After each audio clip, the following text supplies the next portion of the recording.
Hindi mo man naalala na nung iniwan mo yung sala, ako yun. Hindi mo ba naalala nung sinagot mo ang iyong mga magulang ng pagsagot na hindi ka kanais-nais, ako yun. Hindi mo ba naalala na ikaw ay tumabi sa hindi mo asawa, ako yun. Hindi mo ba naalala nung inimbitahan ka ng iyong kaibigan na uminom ng pinagbabawal na inumin, ay ikaw ay pumunta roon at nakipag-inuman ka, ako yun. Hindi mo ba naalala nung sinaktan mo ang iyong kapatid, ako yun. Sasabihin niya, subhanallah, ako ang iyong gawaing masama dito sa mundo. At paparusahan siya hanggang sa dumating ang araw ng paghuhukom. Innal hamdalillah nahmaduhu wa nasta'inuhu wa nastaghfiruh wa na'udzu billahi min shururi anfusina wa min sayyiati a'malina. May yahdihillahu fala mudilla lahu wa may yudlil falan tajida lahu waliyyan mursyida. Asyhadu an la ilaha illallah wahdahu la syarika lah, alladzi khalaqal mauta wal hayat liyabluwakum ayyukum ahsanu amala. Wa asyhadu anna Muhammadan abduhu wa rasuluh. Shalawatullahi wa salamuhu alaihi wa ala alihi wa ashabihi wa man tabi'ahum bi ihsanin ila yaumiddin, amma ba'd. Ayyuhal kiram, ittaqullaha azza wa jalla, fa inna Allah subhanahu wa ta'ala qala fi القرآن الكريم بعد أعوذ بالله من الشيطان الرجيم يا أيها الذين آمنوا اتقوا الله حق تقاته ولا تموتن إلا وأنتم مسلمون ويا أيها الذين آمنوا اتقوا الله وقولوا قولا سديدا يصلح لكم أعمالكم ويغفر لكم ذنوبكم ومن يطع الله ورسوله فقد فاز فوزا عظيما. Mga kapatid sa pananampalatayang Islam, papuri at pasalamat kay Allah subhanahu wa ta'ala na tanging nag-iisang Diyos ng lahat ng mga nilalang. Ako ay sumasaksi na walang ibang Diyos na dapat sambahin maliban sa Kanya, at si Propeta Muhammad sallallahu alaihi wasallam ay Kanyang sugo at huling propeta. Mga kapatid sa pananampalatayang Islam, merong ilang pangyayari dito sa mundo na kahit masakit itong tanggapin, ay kinakailangan sa isang tao na kanya itong maranasan. Ito ang pangyayari na kung saan darating sa isang tao na kahit hindi siya nakapagpaalam sa kanyang mahal sa buhay, kapag dumating ang panahon na ito, ay darating at darating ito sa kanya. Ito ang pangyayari, mga kapatid sa pananampalatayang Islam, na kahit iniibig mo pa na manatili dito sa mundo, kapag ito na ang huling oras mo, ay darating at darating ito sa iyo. Walang iba, kapatid sa pananampalatayang Islam, kundi ang kamatayan.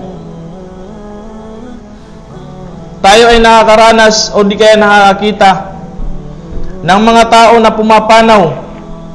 Meron pang ilang sa atin na sila ang nagpapaligo dito at sila rin ang naglilibing.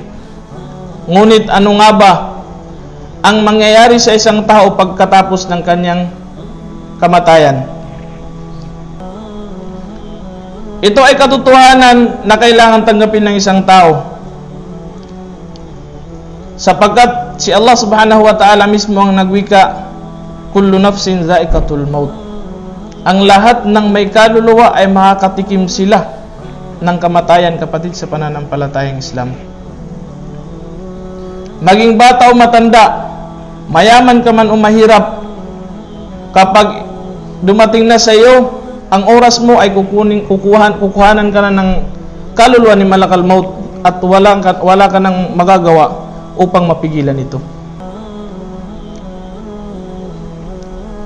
Mga kapatid sa pananampalatayang Islam, Ano nga ba ang nararapat sa isang tao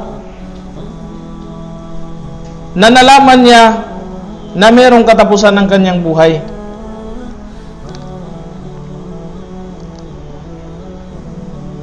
Siya lamang ba ay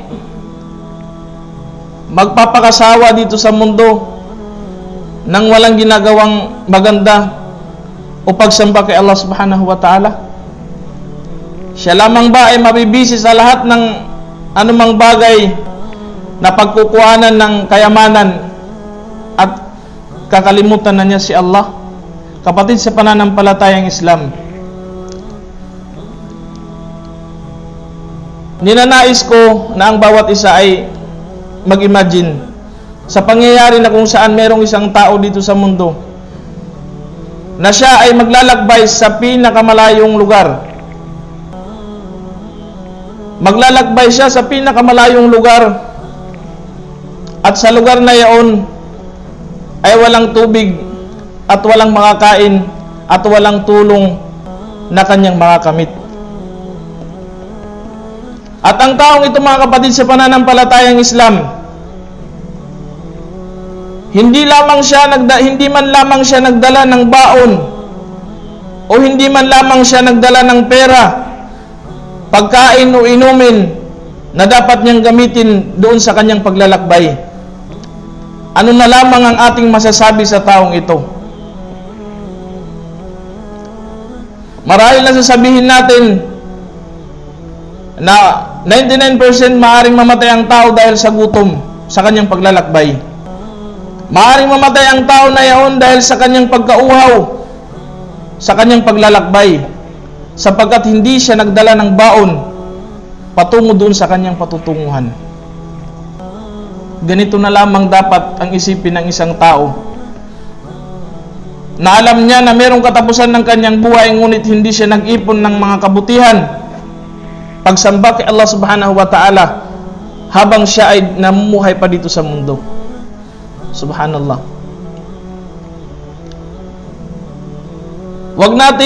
Wag sana tayong matulad sa isang tao na nabagit sa Quran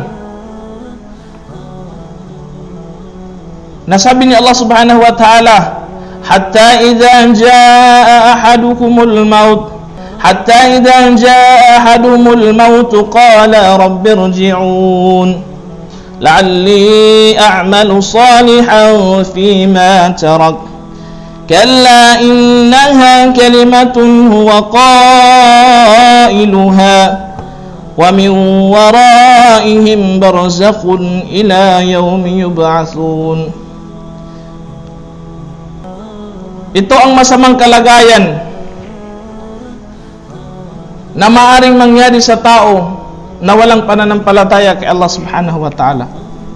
Naway ilayo tayo ni Allah subhanahu wa ta'ala sa ganitong pangyayari. Hanggang kapag ang kamatayan ay dumating sa isa sa kanila, sabi ni Allah, kapag ang kamatayan ay dumating sa isa sa kanila, siya ay magsasabing, aking Panginoon, ako ay balik mo dito sa mundo. La'alli a'malu salihan fi ma tarak, upang mapagpunan ko ang anumang aking sinayang na paniniwala at pagsunod. Ngunit ano ang sagot ni Allah? Kalla innaha kalimatun huwa qailuha. Subalit ito ay hindi mangyayari sa kanya, dahil ito ay salita lamang na kanyang sinasabing kasinungalingan. Sapagkat tapos na ang lahat, kapatid. Kapag maghiwalay na ang kaluluwa at ang katawan ng isang tao, wala nang pagsamba ang tatanggapin sa iyo, kapatid, sa pananampalatayang Islam. Ngunit ano nga ba ang mangyayari sa isang tao sa kanyang libingan? Hayaan yung ikwento ko sa inyo ang hadith ng mahal na propeta Muhammad sallallahu alaihi wasallam. Isang beses na kung saan sila ay pumunta o di kaya dumalo sa libing ng isang Ansar. Nung dumating ang mahal na propeta Muhammad sallallahu alaihi wasallam at ang kanyang mga kasamahan, Hindi pa natapos ang paghuhukay nito. Sila ay naupo at sinabi na parang merong mga ibon sa kanilang mga ulo. At kwininto dito ng mahal na propeta Muhammad sallallahu alaihi wasallam ang mangyayari sa isang tao kapag siya ay nadatnan na ng kamatayan. Nabanggit, mahal kapatid sa pananampalatayang Islam, na ang isang mu'min o taong nananampalataya kay Allah, mu'min na kung saan isinagawa niya ang katungkulan niya bilang isang Muslim, isinagawa niya ang pagdarasal at mga pagsamba kay Allah subhanahu wa ta'ala, kapag kukunan na siya ng kaluluwa ni malakal maut, kapatid sa pananampalatayang Islam, ano nga ba ang pangyayari dito? Isang sunna ng mahal na propeta Muhammad sallallahu alaihi wasallam, kapag malapit ng mamatay ang isang tao, ay kailangan sabihin sa kanya yung la ilaha illallah. Sabihin sa kanya ang la ilaha illallah, sapagkat kung sino man ang sabihin niya ang la ilaha illallah at ito ang maging huli niyang salita bago siya madatnan ng kamatayan, katotohanan sabihin lang mahal na propeta Muhammad sallallahu alaihi wasallam, siya ay makakapasok ng paraiso. Ang mangyayari sa isang mu'min, kapatid sa pananampalatayang Islam, darating ang malakal maut at siya ay pwesto dun sa ulo, so, sa bahaging ulo ng isang taong mamatay, at kukuhanan niya ito ng kaluluwa. Kapag ikaw ay taong nananampalataya kay Allah, nananampalataya at nagsumasamba kay Allah subhanahu wa ta'ala, kukunan ka ng kaluluwa ni malakal maut sa pamamagitan ng pinakamagandang pagbunot nito, kapatid sa pananampalatayang Islam. Sa kagaya na lamang ng isang baso na merong tubig, na ito ay ibubuhos ng malumanay at lalabas ang tubig mula sa baso, kapatid sa pananampalatayang Islam, ganito kalumanay ang pagkuha ni malakal maut sa iyong kaluluwa kapag ikaw ay pananampalataya kay Allah.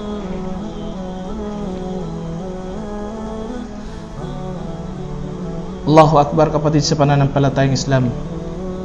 Nabanggit sa banal na Quran ang pangyayaring ito, na sinabi ni Allah subhanahu wa ta'ala ang pangyayari na kung saan maghihiwalay na ang kaluluwa, hihiwalay ang kaluluwa mula sa katawan. Sasabihin ni Allah subhanahu wa ta'ala, o di kaya nabanggit doon sa Quran, ya ayyatuhan nafsul mutmainnah, o kaluluwang matiwasay, o kaluluwang matiwasay, ikaw ay lumabas sa pamamagitan ng awa at kapatawaran sa iyo ni Allah subhanahu wa ta'ala.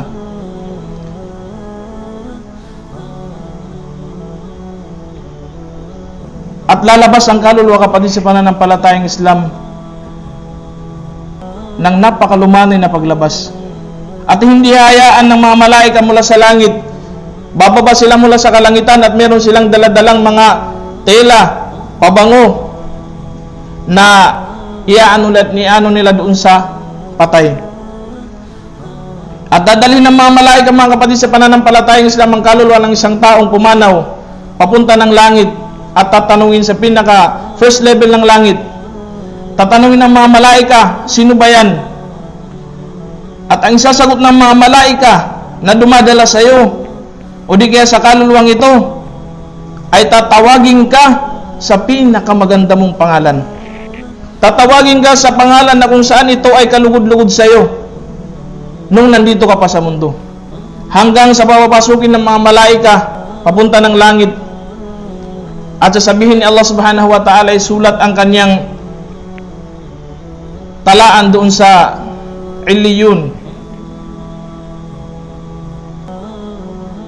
at ibababa siya sa kanyang libingan, kapatid sa pananampalatayang Islam, sapagkat sinabi ni Allah, mula kayo sa lupa at kayo ay magbabalik doon. At doon na magsisimula, kapatid sa pananampalatayang Islam, ang mga tanong. Darating ang dalawang malaika, darating ang dalawang mga anghel na kanyang tatanungin ang taong yaon. At ang pinakaunang tanong Man Rabbuk, sino ang iyong Panginoon? Kung tunay mong nakilala si Allah subhanahu wa ta'ala at sinunod mo ang kanyang mga kautusan,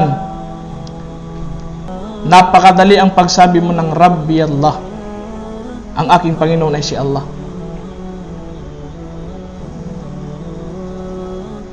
Pangalawang katanungan, kapatid sa pananampalatayang Islam, man nabiyuk, sino ang iyong propeta? At dahil sa ang taong ito ay mu'min, mananampalataya kay Allah, napakadali ang pagsabi niya na ang aking propeta ay si Muhammad sallallahu alaihi wasallam. Hanggang sa mga huling mga katanungan, kapatid. At merong darating sa iyo, doon sa iyong libingan, na mag-aaliw sa iyo. Sa taong yaon, sabi ng mahal na propeta Muhammad sallallahu alaihi wasallam, at tatanungin ng tao na pumanaw, sino ka?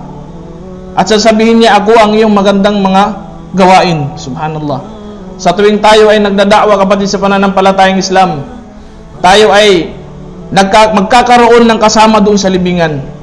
Sa tuwing tayo ay magsasala, magsasabi ng katotohanan sa pamamagitan ng da'wa, magsasagawa ng pagsamba kay Allah subhanahu wa ta'ala, o kahit anumang gawaing kabutihan dito sa mundo, tayo ay magkakaroon ng kasama dun sa libingan, at siya ang magiging taga-aliw sa atin hanggang sa dumating ang araw ng paghuhukom. At kwento ng mahal na propeta Muhammad sallallahu alaihi wasallam ang mangyayari, malungkot na pangyayari sa taong hindi nanampalataya kay Allah o ang taong kafir. Tao na kung saan binaliwala niya ang kanyang relihiyon. Tao na kung saan binaliwala niya ang mga kautusan ni Allah subhanahu wa ta'ala. Nagpakasasa dito sa mundo at kinalimutan niya ang kanyang obligasyon o pagsamba kay Allah subhanahu wa ta'ala. Sabi ng mahal na propeta Muhammad sallallahu alaihi wasallam, sa kagaya ng pagkabanggit na darating ang malakal maut sa kanya kapag siya ay mamamatay na, at kukunan ng malakal maut ng kaluluwa ang taong kafir na yaon, at ang paglabas ng kaluluwa niya ay napakasaklap, kapatid sa pananampalatayang Islam. Sa kagaya ng sanga na meron itong mga tinik na idinikit mo sa tela at iyo itong bubunutin ng bigla.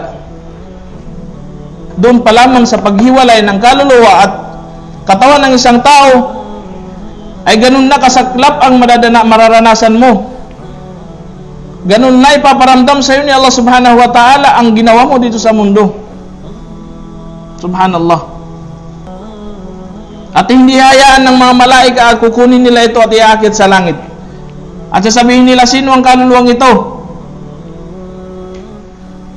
At ang itatawag sa iyo ay ang pinaka masaklap at pangit na pangalan mo nung nandito ka pa sa mundo. O di kaya sa kalangitan, kapatid sa pananampalatayang Islam. At ibabagsak ito sa lupa, doon sa kanyang libingan, at doon na rin magsisimula ang tanong sa kanya. Ngunit alam ba natin kung ano ang mangyayari sa kanya? Darating ang dalawang malaika na tatanungin siya. Ang pinakaunang tanong, Man Rabbuk, sino ang iyong Panginoon? Napakadaling sabihin kapag nandito tayo sa mundo. Bilang isang Muslim, kapag sabihin sa iyo sino yung Panginoon, 100% masasabi mo na si Allah. Ngunit kapag nandun ka na sa libingan, na ang pagbabasehan kung ano ang iyong ginawa dito sa mundo, ang sasabihin lamang ng kafir na ito, kapatid sa pananampalatayang Islam, la adri. Sasabihin niya, ano? Hindi ko alam. Subhanallah. Tatanungin siya, sinong Panginoon mo? Ang kanya lamang may sagot ay, hindi ko alam. Subhanallah. At nabanggit sa hadith na merong maso. Ay isang malaika may dalang maso, na kapag ito ay minaso mo doon sa bukid, ay ito ay maiging parang abo. Subhanallah. Paano pa kaya tayo mga tao? Sa tuwing magkakamali siya ng kasagutan, ay mayroong masong nakahanda sa kanya na imamaso sa kanya doon sa kanyang libingan. Pangalawang katanungan, man nabiyuk, sino ang iyong propeta? So ang taong yung dahil siya ay kafir, sinasabi niya na sunna lamang yan, hindi ka naman paparusahan kapag hindi mo yan isinagawa. Nawala ang pagmamahal sa sunna ng mahal na propeta Muhammad sallallahu alaihi wasallam. Sa tingin nyo ba makikilala nyo pa doon sa libingan nyo ang propeta Muhammad sallallahu alaihi wasallam kapag ikaw ay hindi mo pinahalagan ng kanyang sunnah? Subhanallah. Ang maisasagot lamang na isang kafir na ito, hindi ko alam, sabi niya. Hanggang sa darating sa kanya ang kanyang kasama sa kanyang libingan na napakapangit na tao, at sa tuwing makikita niya ito ay siya ay nangangamba at natatakot. Meron siyang amoy na napaka pangit ng amoy, kapatid, sa pananampalatayang Islam. At tatanungin siya, sino ka? Ang isasagot sa kanya, hindi ako bago sa iyo. Hindi mo man naalala na nung iniwan mo yung sala, ako yun. Hindi mo ba naalala nung sinagot mo ang iyong mga magulang ng pagsagot na hindi ka nais-nais? Ako yun. Hindi mo ba naalala na ikaw ay tumabi sa hindi mo asawa? Ako yun. Hindi mo ba naalala nung inimbitahan ka ng iyong kaibigan na uminom ng pinagbabawal na inumin, ay ikaw ay pumunta roon at nakipag-inuman ka? Ako yun. Hindi mo man naalala nung sinaktan mo ang iyong kapatid? Ako yun, sasabihin niya. Subhanallah. Ako ang iyong gawaing masama dito sa mundo. At paparusahan siya hanggang sa dumating ang araw ng paghuhukom. Naway ilayo tayo ni Allah subhanahu wa ta'ala sa pangyayaring ito. At matulad sana tayo, o di kaya ipasok sana tayo ni Allah subhanahu wa ta'ala, ipabilang tayo ni Allah subhanahu wa ta'ala sa taong nananampalataya kay Allah subhanahu wa ta'ala at tinataguyod niya ang kanyang mga obligasyon bilang isang Muslim. Aqulu qawli hadha wa astaghfirullah li wa lakum wa lisa'iril muslimina min kulli dhanbin fastaghfiruhu innahu huwal ghafurur rahim.